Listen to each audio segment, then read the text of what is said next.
breaking news. White looks good on your boy. Woo! What's up, guys? Welcome back. We are here for day 10 of the movie challenge. I know some of you are thinking, why don't we get a movie challenge every day? Well, it's not a month challenge, is it? It's a 30-day movie challenge. So, to my calculations, I can make these whenever I want. So, without further ado, let's go ahead and get into it. But before we do, go ahead and leave a like, leave a comment on this video. Let me know what you guys think. If you disagree with me, if you agree with me. I want this to be a forum for all the nerds, all the film buffs, all the cinephiles. Come here, we need you here. This is home, you're safe here, okay? So today's prompt should read, my favorite superhero movie, and that was a hard one. It's probably the reason why it took so long for this one to come out. When you think about superhero films, and you think about, you know, what you want and what you want from a good one, you know, sometimes, you know, it's less of what you want from a really good film and more what you want from a good comic book movie. Like, I know that sounds confusing,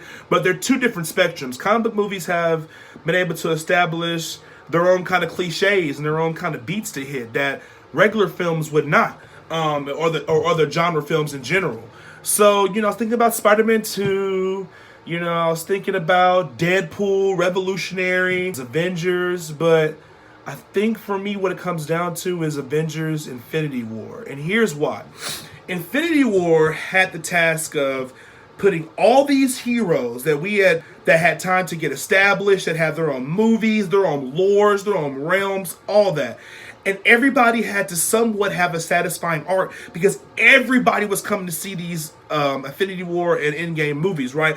They all wanted to see their favorite characters, right, side by side. Some people only coming for one person. So you want to make sure that everybody had a satisfying experience by watching a satisfying arc. And I just think the Russo brothers did an amazing job with balancing everybody out. Now, there were a couple of tweaks that I could have made to this movie. There are a lot I would have made to Endgame, but what it comes down to is it was one of the most surreal comic book experiences I've ever had in my entire life. I never thought I'd see Spider-Man, Doctor Strange, and Iron Man fight side by side, have cohesive chemistry and dialogue, you know, bounce off each other very well, have a really good story behind it, you know, really high stakes. I never thought I'd see that. You know, I think that they just really, you know, raised the bar and pushed the envelope for the next, you know, wave of MCU movies. Like, I feel like we'll see less these solo flicks as far as, like, you know, just because it's a Captain Marvel movie doesn't mean they can't do A-Force where, you know, all the Avengers girls show up and they're on one team together. You know what I mean? Like, who's to say that one of these Spider-Man sequels may not be Secret Wars? You know what I mean? They're pushing the envelope. It doesn't have to be a big event now for all these characters to be side by side because a big event already did it, and it showed that you could have little tiny plots where this person's with this person, this person's with this person.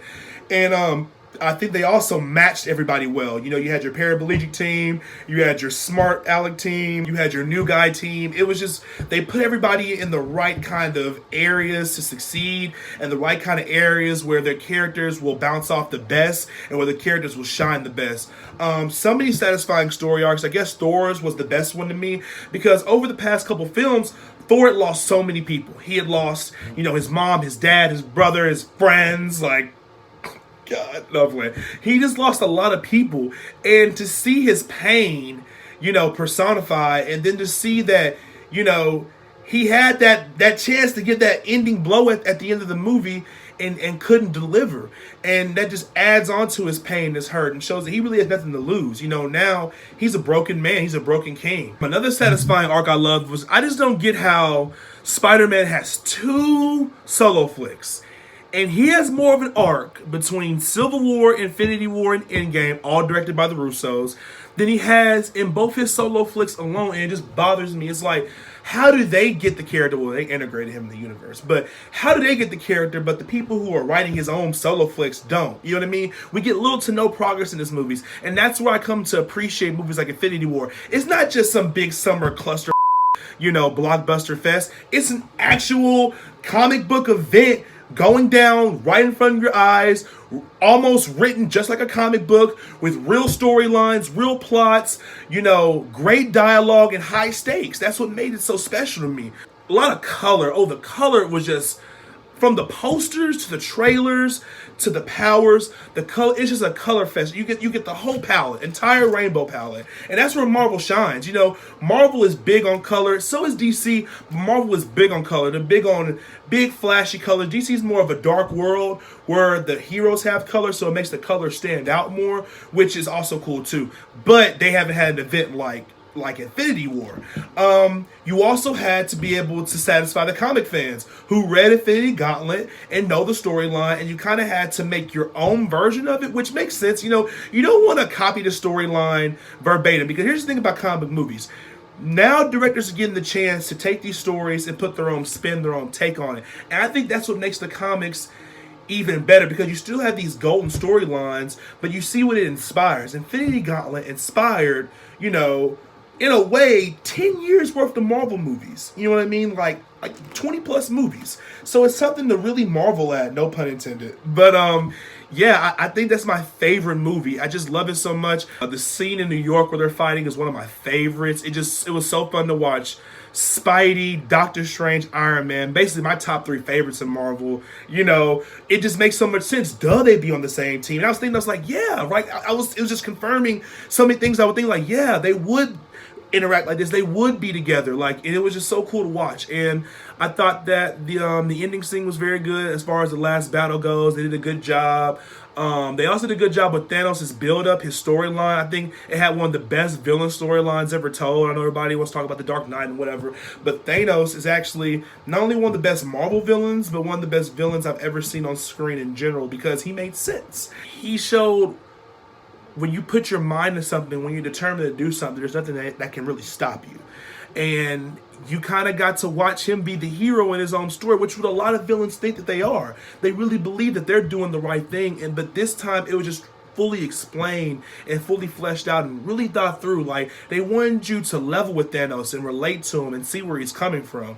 Thanos is one of my favorite comic villains in general. So just to see them cast him perfectly, like not being scared to recast, but getting Josh Brolin, writing him a good script, and then not cutting anything. You know what I mean? Like, basically, well, I'm pretty sure they cut something, but at least not cutting the bulk of his character arc, because that was so essential. We had to hate Thanos. We had to really know who he was to really want these guys to beat him. You know what I mean? Like, like I said in one of my last videos, it doesn't matter how cool the scene is. It wouldn't matter how cool the fight in New York was or how cool the last battle was if we didn't know who Thanos was, if we didn't see what he was about and couldn't somehow relate or see what he was trying to talk about and be like, no, you're wrong, and they're gonna kick your ass because you're wrong. You know what I mean?